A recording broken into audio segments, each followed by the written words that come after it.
కేంద్ర ప్రభుత్వం దూకుడు ప్రదర్శిస్తుంది. రేపు లోక్సభలో one nation one election bill ప్రవేశపెట్టనున్నట్టు తెలుస్తోంది. లోక్సభలో ఈ బిల్లును అర్జున్ రామ్ మెఘవాల్ ప్రవేశపెట్టనున్నారు.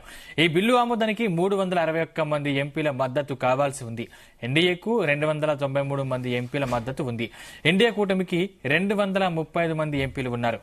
ఈ నేపథ్యంలోనే లోక్సభలోని తమ పార్టీ ఎంపీలందరికీ బీజేపీ విప్ జారీ చేసింది. జమిలీ ఎన్నికలకు సంబంధించి రాజ్యాంగ బిల్లు 2024, కేంద్ర పాలిత ప్రాంతాల చట్టాల బిల్లు 2024ను లోక్సభలో ఇవాళ ప్రవేశపెట్టాలని తొలుత నిర్ణయించారు. ఈ మేరకు లోక్సభ బిజినెస్ జాబితాలో సైతం వీటిని చేర్చారు. తర్వాత బిజినెస్ నుంచి తొలగించారు. ఇదే అంశానికి సంబంధించిన మరింత సమాచారం మా కరెస్పాండెంట్ రాధాకృష్ణ అందిస్తారు. Radhakrishna, good evening Sandeep. రేపు జమిలీ ఎన్నికలకు సంబంధించి అత్యంతమైన కీలకమైన రోజుగా చెప్పవచ్చు. రేపు లోక్సభ ముందుకు జమిలీ ఎన్నికలకు సంబంధించి బిల్లును కేంద్రం రేపు ప్రవేశపెట్టబోతోంది. రేపు మధ్యాహ్నం దాదాపుగా రేపు ఉదయం మధ్యాహ్నం సమయంలో న్యాయశాఖ మంత్రి అర్జున్ రామ్ మేఘవాలే యొక్క జమిలీ ఎన్నికలకు సంబంధించి చట్ట సవరణ బిల్లును రేపు లోక్సభలో ప్రవేశపెట్టబోతున్నాడు. మొత్తంగా జమిలీ ఎన్నికలకు సంబంధించి కేంద్రం చాలా సీరియస్ గా ఉంది. ప్రధాని నరేంద్ర మోడీ ప్రతి సందర్భంలోనూ జమిలీ ఎన్నికలు ఎట్టి పరిస్థితుల్లో జమిలీ ఎన్నికలు నిర్వహించాల్సిందే, ఎన్నికలు కోసము తాము ప్రతిసారి ఎన్నికలు జరగడం వల్ల అనవసర ఖర్చు ఎక్కువ అవుతుంది, ఒకేసారి ఎన్నికలు జరగడం వల్ల జమిలీ ఎన్నికలతో ఖర్చును తగ్గించుకోవచ్చు, అదే విధంగా అభివృద్ధిని నిర్విరామంగా అభివృద్ధి కొనసాగించుకునే అవకాశం ఉంటుంది. సో దానిపైన ప్రధానంగా బీజేపీ దృష్టి పెట్టింది. మోడీ గత కొద్ది రోజులుగా పదే పదే ఇదే విషయాన్ని చెబుతూ వస్తున్నాడు.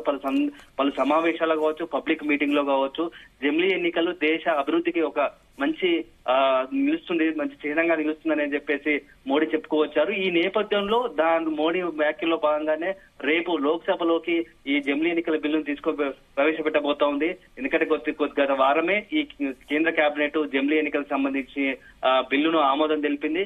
దాంతో భాగంగా యాక్చువల్ గా ఈ రోజు సోమవారం బిల్లును ప్రవేశపెట్టాల్సి ఉన్న అనివార్య కారణం వల్ల దాన్ని ప్రవేశపెట్టలేకపోయింది. సో రేపు ఈ యొక్క బిల్లును అధికారికంగా రేపు లోక్సభలో ప్రవేశపెట్టబోతున్నారు.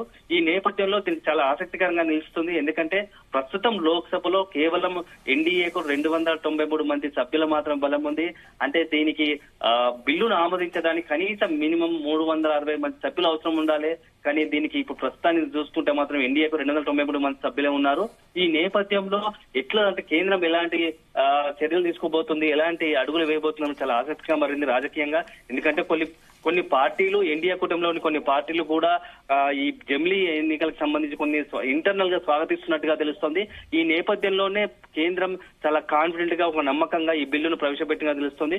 ఒకవేళ రేపు బిల్లు ప్రవేశపెట్టిన నేపథ్యంలో అక్కడ కొన్ని విపక్షాలు, కాంగ్రెస్ తో పాటు కొన్ని విపక్షాలు కొంత ఈ రగడ చేసే అవకాశం ఉంది. ఎందుకంటే దానికి జేపీసీని డిమాండ్ చేసే అవకాశం ఉంది. సో కేంద్రం కూడా దానికి కూడా ముందుగానే ఊహించి జేపీసీ కూడా సిద్ధపడేట్టుగా తెలుస్తోంది.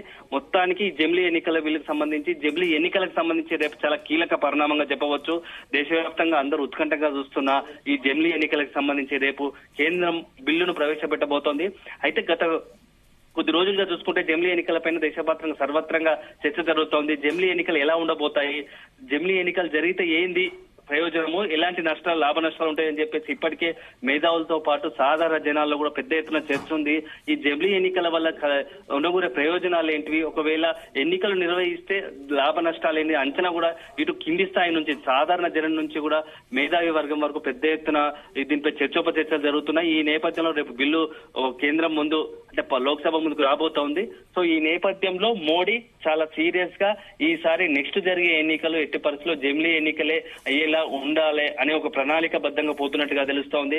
ఎందుకంటే ఇప్పటికే ప్రతిపక్షాలు సాధ్యమేనా? ఎందుకంటే వ్యాపారవేత్తలు, విద్యావేత్తలు ఏం చెప్తున్నారు అంటే సాధారణ జనం నుంచి ఎక్కువ మంది కూడా ప్రతిసారి ఎన్నికలు జరగడం వల్ల ఖర్చు వృధా, సమయం వృధా అనేది ఒక పెద్ద ఎత్తున జనాల్లో కావచ్చు, రాజకీయ పార్టీలో కావచ్చు ఎప్పటి నుంచో ఉంది.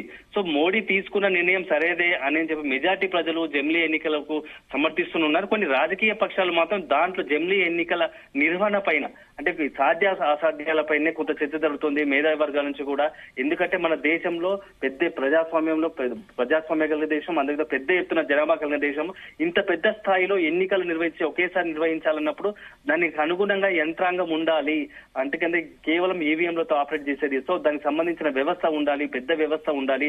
ఆ వ్యవస్థ మనని జమిలీ ఎన్నికలకు ఏర్పాటు చేయడం, ఎన్నికల కమిషన్ నిర్వహించడం సాధ్యపడుతుందా అనేది మాత్రం కొంత సందేహం వ్యక్తమవుతుంది. ఎందుకంటే ఎప్పుడో ఒకసారి ఎందుకంటే ఎన్నికల సమయంలో కొంత అల్లలు జరిగే అవకాశం ఉంటుంది.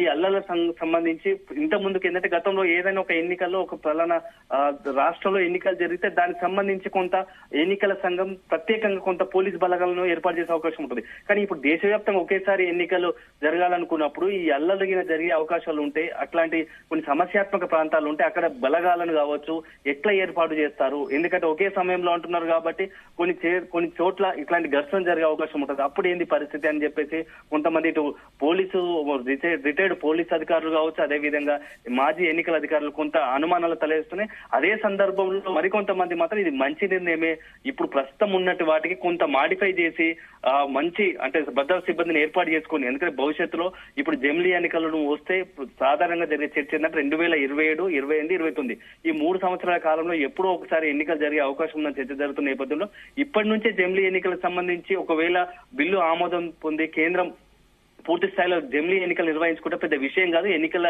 సంఘానికి కూడా చాలా సమయం ఉంది, 2-3 years సమయం ఉంది కాబట్టి దానికి సంబంధించి ఏర్పాట్లు కూడా చేసుకోగలుగుతుంది. పెద్ద ఇష్యూ కాదు. ఎందుకంటే దేశం ఎన్నో ఎన్నికలు ఎదుర్కొంది, ఎన్నో సమస్యాత్మక ప్రాంతాల్లో ప్రజాస్వామ్యయుతంగా ఎన్నికలు నిర్వహించగలరు. ఇది పెద్ద ఇష్యూ కాదని చెప్పేసి మరికొందరు వాదనిపిస్తుంది. సో ఇది మొత్తంగా ఈ చర్చ జమిలీ ఎన్నికల పైన దేశవ్యాప్తంగా చర్చ జరుగుతుంది. ఈ నేపథ్యంలో రేపు బిల్లు లోక్సభ ముందుకు రాబోతుంది. అయితే రేపటి మాత్రం కేవలం బిల్లుకు సంబంధించి చర్చ జరిగే అవకాశం లేకపోలేదు. కేవలం చర్చపై బిల్లును ప్రవేశపెడుతుంది. ఎందుకంటే ఈ నెల 20తోనే శీతాకాల సమావేశాలు ముగియనున్నాయి. ఈ లోపు బిల్లును ప్రవేశపెడుతుంది. సో దీంతో ప్రతిపక్షాలు జేపీసీకి డిమాండ్ చేసే అవకాశం ఉంది. కేంద్రం కూడా అటు విధంగా స్పీకర్ కూడా జేపీసీకి అవకాశం ఇచ్చే ఉన్నట్టుగా తెలుస్తా ఉంది. Sandeep, thank you Radhakrishna. ఇక ఇప్పటికే జమిలీ ఎన్నికల బిల్లును కేంద్ర కేబినెట్ ఆమోద ముద్ర వేసింది. దీంతో బిల్లును పార్లమెంటు ఉభయ సభల్లో ప్రవేశపెట్టేందుకు లైన్ క్లియర్ అయింది. జమిలీ ఎన్నికల బిల్లును ప్రవేశపెట్టగానే చర్చ కోసం జాయింట్ పార్లమెంటరీ కమిటీ రిఫర్ చేయాల్సిందిగా విపక్షాలు పట్టుబట్టే అవకాశం ఉంది. దీంతో స్పీకర్ జమిలీ ఎన్నికల బిల్లును జేపీసీకి పంపే అవకాశాలే ఎక్కువగా ఉన్నాయి. జమిలీ ఎన్నికల బిల్లు గనుక పార్లమెంట్ ఉభయ సభల్లో ఆమోదం పొందితే లోక్సభకు అన్ని రాష్ట్రాల అసెంబ్లీలకు ఒకేసారి ఎన్నికలు జరుగుతాయి. జమిలీ ఎన్నికలు నిర్వహించేందుకు రాజ్యాంగ సవరణ చేయాల్సి ఉంటుంది. దీనికి ఉభయ సభల్లోని 3/2 సభ్యుల మద్దతు అవసరం ఉంటుంది. జమిలీ ఎన్నికలపై మాజీ రాష్ట్రపతి రామ్నాథ్ కోవింద్ కమిటీ ఇచ్చిన నివేదికను కేంద్ర కేబినెట్ గతంలోనే ఆమోదించింది.